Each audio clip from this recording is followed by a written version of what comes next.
Cuando leéis el Santo Evangelio y veis que el Señor les habla con parábolas, ¿os acordáis de cuando poníais ejemplos a vuestros niños, a vuestros hijos pequeños? Yo me acuerdo de cuando, no sé si lo habréis hecho vosotros de niños, yo sí. Yo he sido un trasto como vosotros, a lo mejor no, pero yo sí.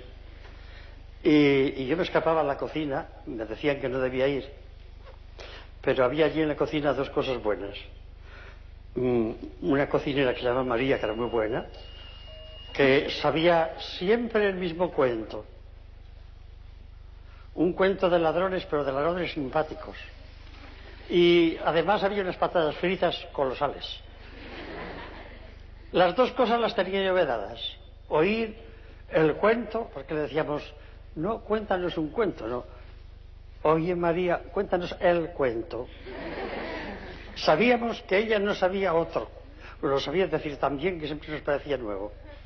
Y las palabras de Dios, hijas mías, son siempre palabras viejas y palabras nuevas.